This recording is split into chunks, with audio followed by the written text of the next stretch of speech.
Hello friends, जय श्री कृष्णा। कैसे हैं आप लोग? उम्मीद करती हूँ आप सब लोग अच्छे होंगे और आपकी स्टडी भी अच्छी चल रही होगी।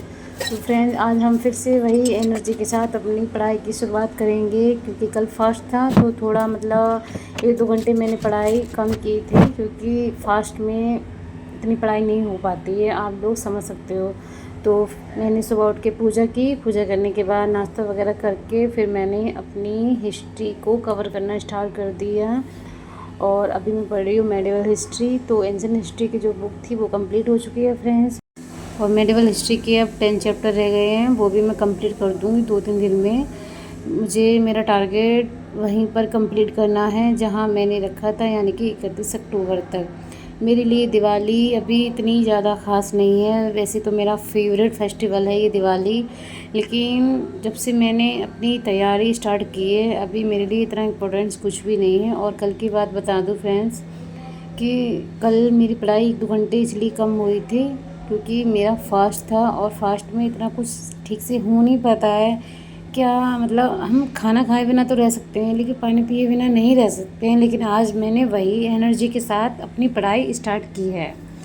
तो अगर आप मेरा ब्लॉग पहली बार देख रहे हैं तो प्लीज़ मेरी वीडियो को लाइक कर दें और चैनल को सब्सक्राइब कर दें, क्योंकि मेरे चैनल पर आपको यूपीएससी से रिलेटेड वीडियो मिलेंगी और आपका मोटिवेशन बढ़ेगा। और आपको कोई भी हेल्प चाहिए तो आप मुझे कमेंट कर सकते हैं। आपको किसी भी मतलब एनसीईआरटी पढ़ने में दिक्कत आ रही है, या नोट्स कैसे बनाएं या कहाँ से स्टार्ट करें, तो आप मुझे कमेंट करके बता सकते हैं। जितना होगा मैं आपकी हेल्प करूँगी, और स्टार्टिंग कैसे करनी है ये भी, इस बारे में भी मैं आपको बताऊँगी, क्योंकि मुझे काफ़ी टाइम हो चुका है फ्रेंड्स अपनी तैयारी को करते करते। और सेल्फ स्टडी करते हैं ना तो हमारा एक्सपीरियंस ही अलग होता है, क्योंकि दूसरों के बताए हुए तरीके से तो मतलब सब कुछ अच्छे से आ जाता है, मैं मानती हूँ।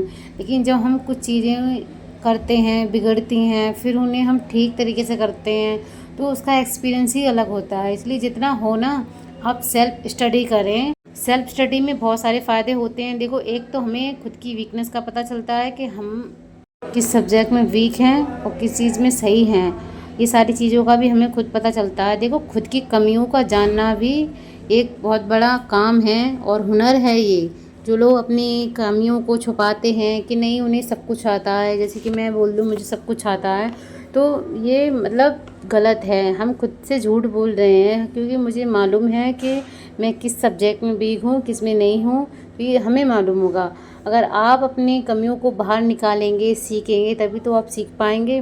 देखो, इस दुनिया में ऐसा कुछ भी नहीं है कि आप सीख ना पाएँ। बस आपके अंदर सीखने का बस एक जुनून होना चाहिए, टैलेंट होना चाहिए कि हाँ आप ये सीख लोगे। आपको खुद पे कॉन्फिडेंस होना चाहिए। जो लोग अपने आप पर कॉन्फिडेंस नहीं रखते हैं ना, कि नहीं यार अगर मैंने अपनी वीकनेस को किसी से शेयर किया तो शायद लोग मुझ पर हंसेंगे, लोगों के चक्कर में लोगों की आधी लाइफ बर्बाद हो जाती है।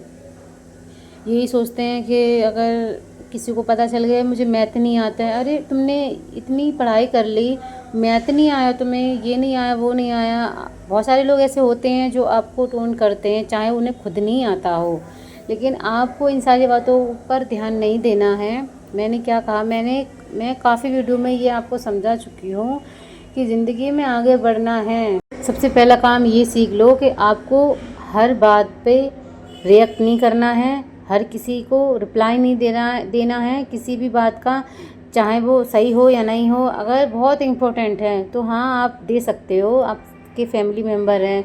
लेकिन अगर कोई भी बाहर के इंसान आपसे ये कह जाए कि आप पढ़ाई कैसे कर रहे हो, आपने क्या क्या सीख लिया, कुछ क्वेश्चन करने लगे और उन क्वेश्चनों का आप पर जवाब नहीं दिया गया, मतलब उस टाइम आपको नहीं पता था लेकिन आप बाद में पढ़ते हैं तो समझ में आ जाता है। इस चीज़ को आप इतना माइंड मत कर लो कि हाँ मैं यूपीएससी की तैयारी कर रहा हूँ, मुझे ये सब क्यों नहीं पता था। आप भगवान तो नहीं है कि आपको सब कुछ पता चल जाए। आपको ये एग्ज़ाम क्वालिफाई करना है, लोगों को सेटिस्फाई नहीं करना है, एग्ज़ामिनर को सेटिस्फाई करना है। बाकी लोग जो मतलब कुछ जानते नहीं हैं, जिन्होंने इंटर पास नहीं किया है, फेल हो गए हैं, वो लोग अगर आपसे कुछ भी क्वेश्चन पूछ लेते हैं, अगर आपने उनका रिप्लाई नहीं दिया है ना, तो आप इतना स्ट्रेस नहीं लें कि हाँ मुझे आना चाहिए था। कुछ चीज़ें ऐसे होती हैं कि कभी कभी हमें याद होती हैं और लेकिन हम उनका रिप्लाई नहीं दे पाते, एक्सप्लेन नहीं कर पाते हैं। तो हमेशा अपने आप को शांत रखें। आप जितना खुद को शांत रखेंगे, अपने आप को खुश रखेंगे, देखो आपकी जो एक्टिविटी है ना, आपकी एनर्जी और ज़्यादा बढ़ेगी। जितना आप गुस्सा करेंगे दूसरों को लेके, आप बहुत ज़्यादा सोचेंगे, ओवर थिंकिंग करेंगे, उतना आप जो आपकी पढ़ने लिखने की जो एक्टिविटी है वो कम होती जाएगी। ये आप लिख के रख लो।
फ्रेंड्स, देखा जाए तो ये अक्टूबर का महीना भी क्रॉस होने पर आया है। जितना हो सके आप अपनी पढ़ाई पे ध्यान दें। जो भी फेस्टिवल आ रहे हैं उन्हें इतने ज़्यादा सीरियस ना लें कि हाँ ये दिवाली फिर कभी नहीं आएगी। लेकिन दिवाली तो बार बार आएगी लाइफ में, लेकिन ये जो टाइम है ये कभी लौट के नहीं आएगा। आप सिर्फ अपनी पढ़ाई पे ध्यान दें, दूसरों को खुश करने में अपना टाइम वेस्ट ना करें।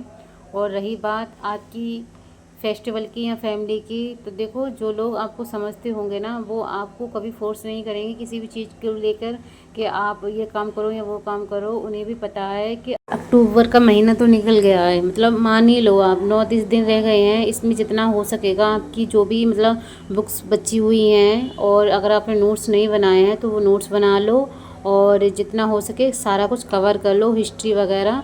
तो मेरी हिस्ट्री की तो अब ख़त्म होने पर आई है, बस मेडिवल हिस्ट्री रह गई है। और स्पेक्ट्रम को जो भी इसमें इतना खास नहीं था फ्रेंड्स, मैंने इसके नोट्स भी बनाने की सोची, लेकिन जो एनसीईआरटी में दिया हुआ है वही इसमें दिया हुआ है, तो इसके नोट्स नहीं बनाने हैं मुझे। अगर मुझे मतलब लगेगा तो मैं एक बार और रिवाइज़ कर लूँगी, हो जाएगा। मतलब अगर मैं कवर करूँगी तो हो जाएगा, क्योंकि अब इतना मतलब टाइम नहीं है मेरे पास।